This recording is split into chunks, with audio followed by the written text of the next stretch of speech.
Bulletcast for life.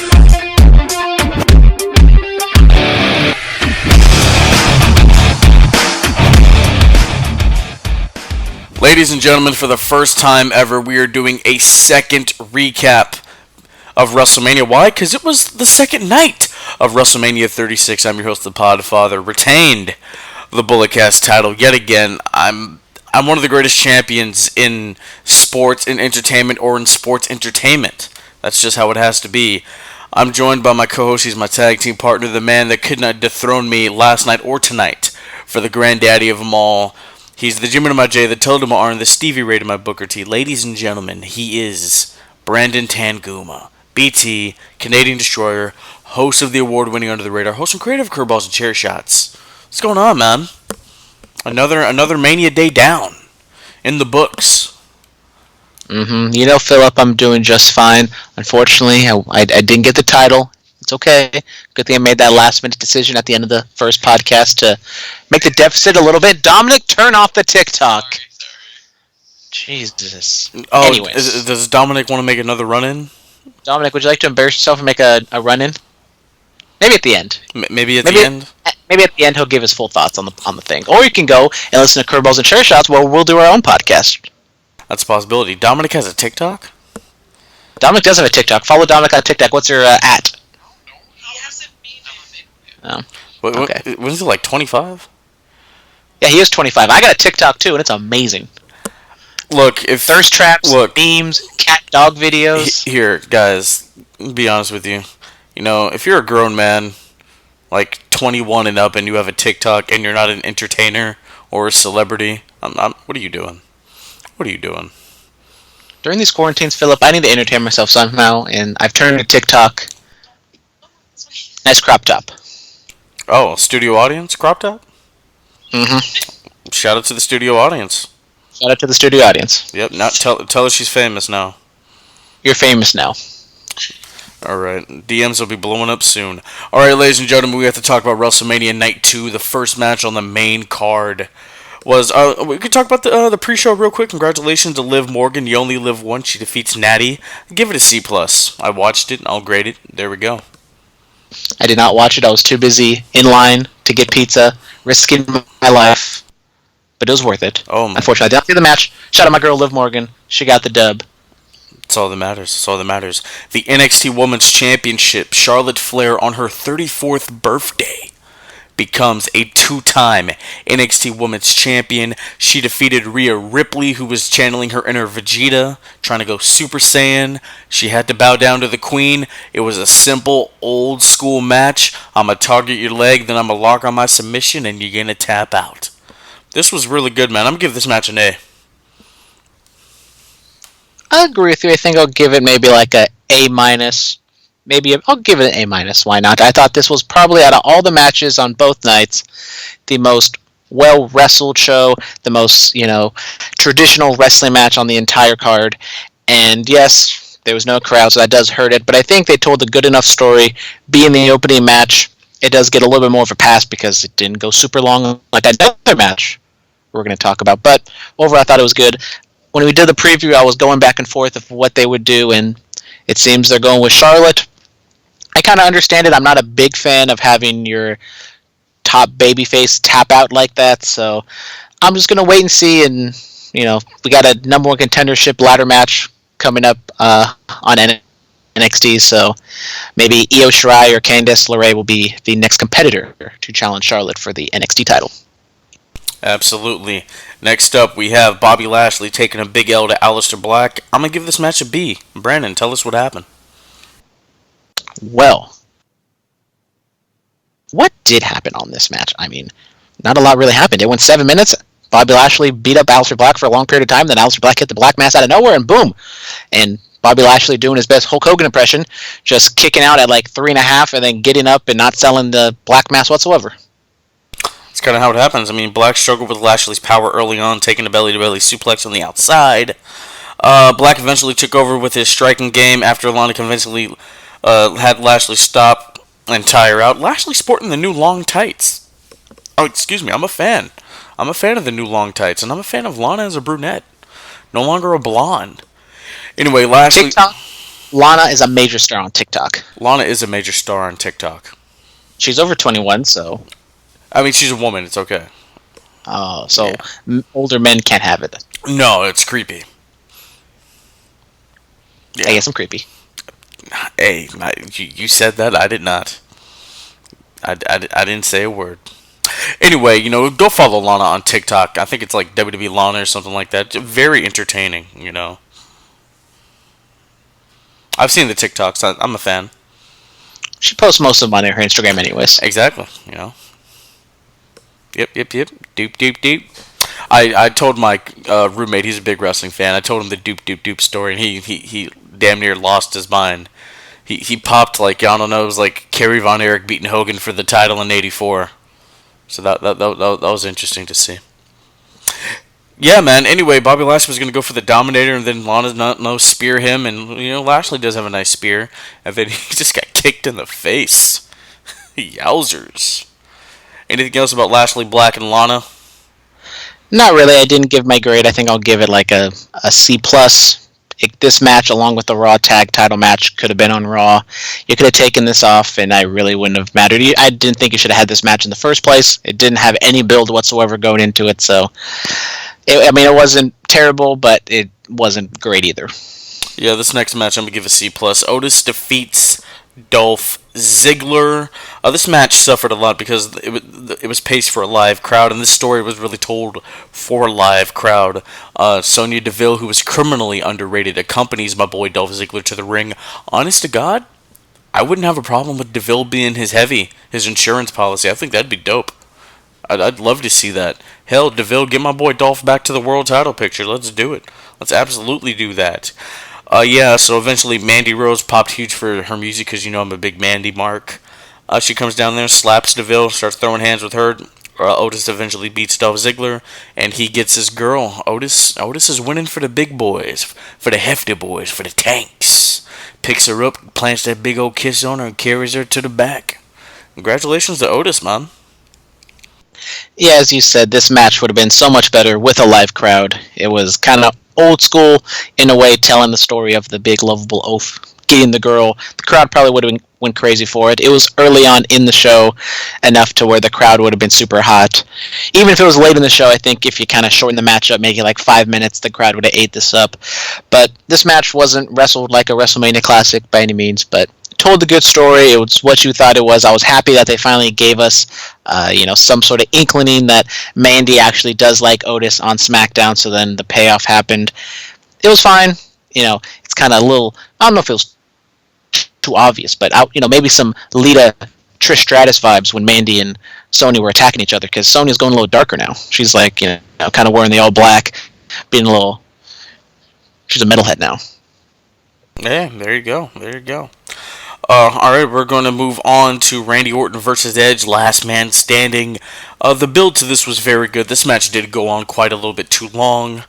You could have shaved 10 minutes off of this, and I think it would have been decent, or fine, really fine. You could have shaved 26 minutes off of this, and it would have been fine. That's true. That is true. So, Edge and Orton brawl all throughout the PC, throwing each other into various garage doors and gym equipment. Edge did do a nice little diving elbow.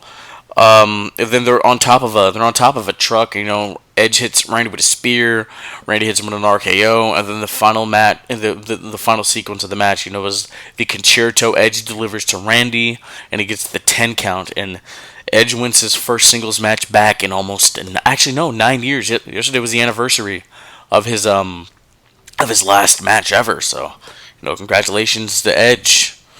Big win at WrestleMania. I'm gonna give it a C. I think I'm going to give it a C-. I thought this match was an utter disappointment. It went way too long, 36 minutes, in front of no crowd.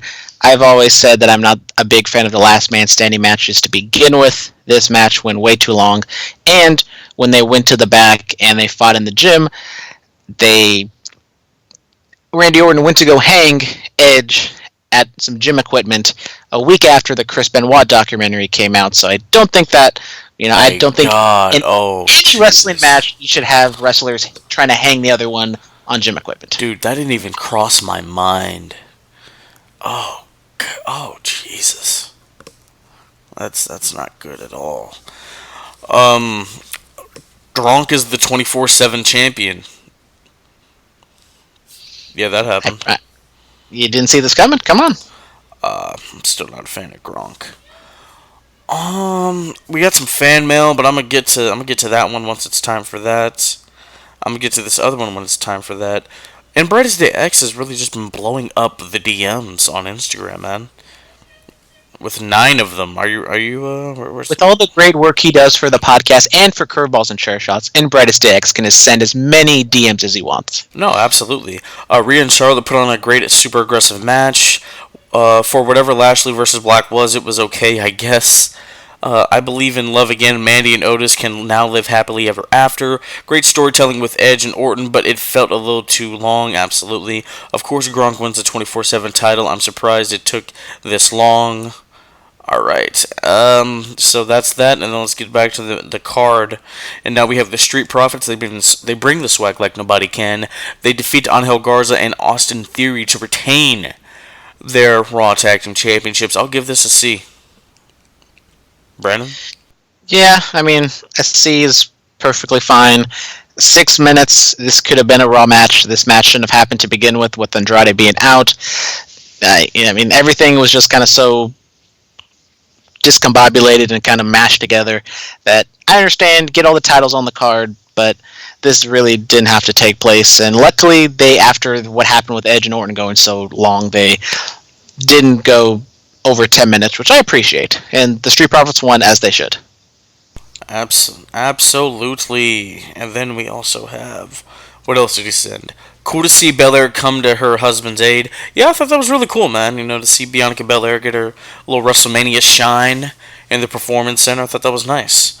Alright, moving on from that, we have the SmackDown Women's Championship. Bayley successfully defended against her good friend Sasha Banks, Lacey Evans, Tamina, and Naomi. Had a little team bad reunion in this with Naomi, Tamina, and Sasha Banks. Did a little unity. Oh, God, I can't even do it. It's been a very long day, ladies and gentlemen. Brandon, can you hit that Unity for me? Unity! There we go. What'd you think of the match? The match was alright. I'm trying to look. I don't have an actual time on it. The match went a little bit long, but I think just after that Randy Orton Edge match, it kind of drained me just because it went way too goddamn long. But anyways, I mean, it was fine. I understand why they kind of just put everybody together because they don't want to have a Bayley Sasha match right now. They're teasing it a little bit, but they didn't go full on ahead with it. But overall, I mean, Lacey Evans kind of got the shine out of everyone, which I understand. I was kind of, me and you were there saying that Naomi should probably be that person to face Bayley at WrestleMania, but that just ain't the case. But I'm not gonna lie to you. If Tamina had won this whole thing, I would have popped huge for it. But unfortunately, she did not. She was the first one out. It took like 5 or 6 moves. It's okay. You'll get them next time, baby girl. All right. Give it a B. Tamina, very underrated. Dude, criminally underrated. Super underrated. I'll give this match a B though. I'll give it a B for Bayley. I do enjoy her theme song, and I enjoy Sasha's little remix on her theme too.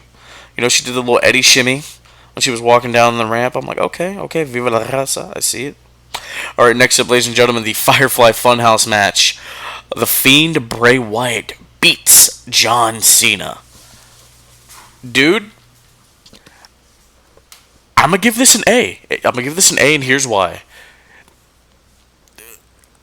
It was kooky, it was interesting, it was different. It was basically a Cena career retrospective. He put back on the tight shorts and the boots, and we just ran through his career. We did the Doctor of Thugonomics. We had him join Cena turned heel. He joined the NWO. Maybe he's going to the Hall of Fame with them in August. I don't know. And then he was beating up the pig, which he thought was Wyatt, and it was the heel, all the frustrations over the years. If Cena wins, we riot in the booze, and John Cena sucks.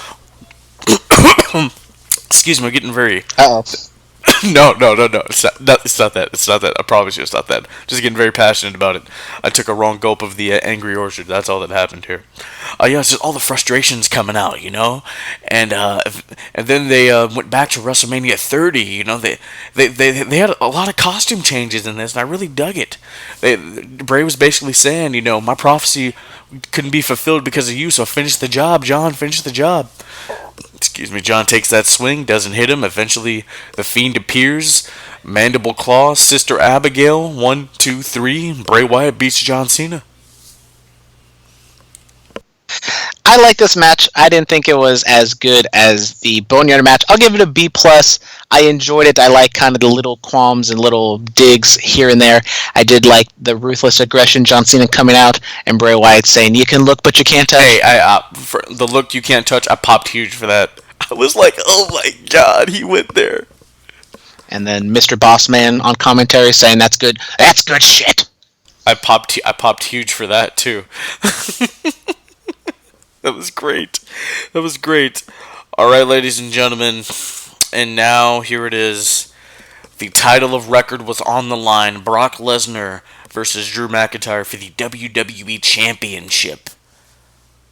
Drew McIntyre is now the WWE World Champion. His first world title. He finally got it. I'll give it a B. You know what this gave me? Roman versus Brock Mania 31 vibes. Roman was just getting thrown all over the place, kept getting F5'd and kept kicking out. I mean, Brandon, you were there. You were an eyewitness to this. Could you say it had similar tendencies? No. That match at WrestleMania 31 was 10 times better. I'm not saying that because I was there. I'm just saying because... No, I'm talking about the concept of it. Like, throwing around, F5, kick out, F5, kick out, F5, kick out. That's what I meant.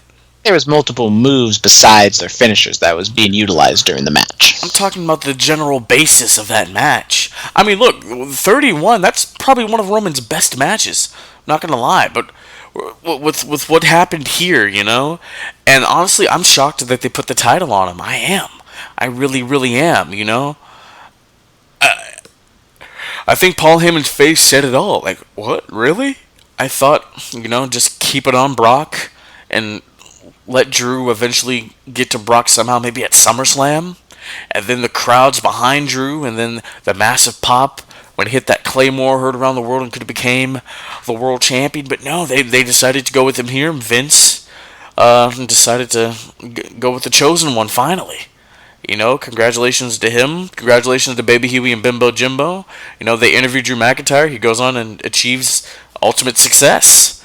That's awesome, man. You know, so what are your thoughts on the match and Drew McIntyre now being our world champion? I thought it was a good match. I think overall I'll give it like a B, kind of like a weak B, like a 83% if we're going to get super technical here. I mean, I liked it. It's kind of what we've been getting used to with these Brock Lesnar matches, just everyone doing the finishers. You can compare it to the match last night with Goldberg and Braun. I think this match was better. I think it had a little more intensity. It was more athletic. Overall, I like that match more, or like this match more. I mean, I wasn't shocked that they put the title on him. I'm more shocked of what they did with him on these last few Raws. They advertise him. They don't do anything new with him. They had that sit-down interview that they did, like, you know, a month ago that they reran a couple weeks ago. I still don't understand why, unless there was like some logistics reason, why you don't have your top babyface who's going to win in the main event of WrestleMania not have some sort of angle or some promo lead into it.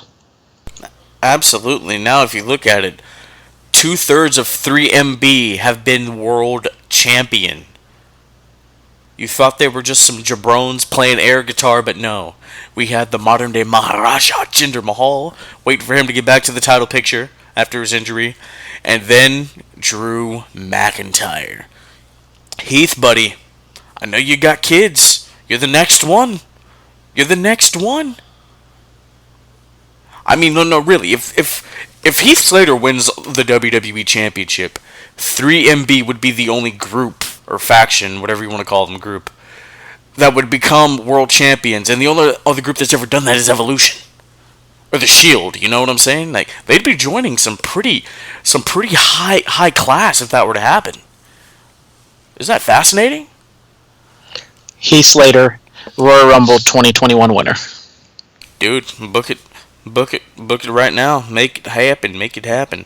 Brandon, what are your ruthless aggression? I see what people are doing here.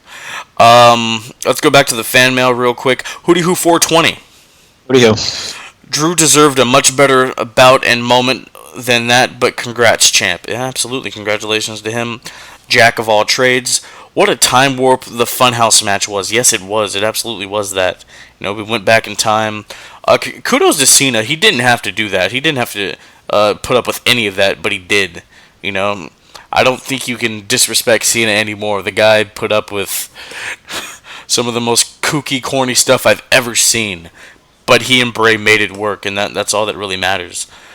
Alright, and Brightest Day X says the seeds of dissension have been planted between Bayley and Sasha. They need to have a singles match at SummerSlam, and Sasha needs to beat her for the title. I'm going to say that. Firefly Funhouse match was weird and fun all in once. Twisted combination. Didn't need that Titus reaction after, though. I guess that's Titus O'Neil's WrestleMania moment. And then, I think they used the same formula for the Universal title match. Drew deserved a better showing, I feel. Yeah, he did. I guess the question is who's challenging Drew for the title? Brennan, you have any thoughts? Well, I don't have the Raw roster planted in my mind to really go over and think of who would win. If it was Brock Lesnar, I can think maybe Edge could do that coming out of WrestleMania. We don't even know what's going on. They plugged that they're going to have Money in the Bank on May 10th, which is a month away. Maybe they kind of come back, do nothing, and then just go in cold to Money in the Bank. But, who knows what they do with Randy Orton, AJ Styles. Those are kind of their two top heels, and yet they were just kind of squashed and literally murdered on both of their matches tonight. So it might be hard for them to come back and face for the top title. That's true. Oh, I have some details about the Boneyard match, man. Are you ready? Let's do it. Dun dun dun. Alright, so the match was filmed on March 25th, and it took 8 hours to film from 9 p.m. to 5 a.m. Alright, the set that they used took about 5 days to build. Gallows, Anderson, and Taker had to coach the people who played the Druids through the segment because they didn't want to ruin what they were doing. And then Michael P.S. Hayes, Doop, and Triple H, The Game. They were the producers for this segment, and everything that Taker and AJ said was 100% off script, which means it was 100% original. They didn't have a single written word. Wow. Give him A+ now. I might have to give him an A+. That was great, man. It was good. I dug it. All right, Brandon, you've seen WrestleMania in its entirety. So, what are you going to give Night 2, and then what are you going to give the entire show? Night 2, I did think was a weaker show than Night 1. I do think that Edge-Orton match really took it down, especially because I was most excited for that match. I think overall Night 2, I got to give it maybe like a C+. I know that might be a little harsh, but I really did enjoy the women's match at the beginning. I just think it kind of all went downhill from there. The Firefly Funhouse match was enjoyable, but yet it's kind of hard to grade exactly how great that is because it's something we've never seen before. Overall, I think I gave Night 1 like a B+, this one a C+, so we'll meet in the middle. We'll go with a B. Yeah, I'll give I think I can agree on that. Give this a C+. And Firefly Funhouse, I thoroughly enjoyed it. Congrats to Drew for achieving the moment. The women's championship match was great. The NXT one, the SmackDown one was cool. It was cool too. I think I can meet in the middle and give it a B, B-. All right, I guess that does it for our recap of WrestleMania 36. Does Dominic want to make a run-in now? Dominic, would you like to make a run-in and give us your overall thoughts on... Nope, he's running away. He's scared. Why are you scared? Is he scared? He has to go take a shit right now. Oh my god, again. Studio audience want to make a run-in? No, she's on her phone, She's on TikTok. It's okay for her to be on TikTok. It's okay. It's alright. Yes. All right. Well, I guess that will do it for Brandon and myself. We do know that WWE taped the night after WrestleMania. They taped that when all this shooting was going on last week or a couple weeks ago. So Brandon will now recap that and whatever AEW is going to throw out there, and whatever other wrestling news happens throughout the week until we record for Thursday. And then if WWE doesn't put out any more live content, Brandon, I don't know what we're going to do. We'll figure something out. Of course, we will. Probably do a couple watch-alongs or something, Night 2 of WrestleMania 36 on the 11-year anniversary of the greatest wrestling match of all time. Taker-Shawn 25. Unbelievable. Unbelievable. You know what? Night 2 might just be better than Night 1 just because of that alone. Alright, ladies and gentlemen, I'm the Podfather. He's the Canadian Destroyer. That is going to do it for us. We will talk to you next time.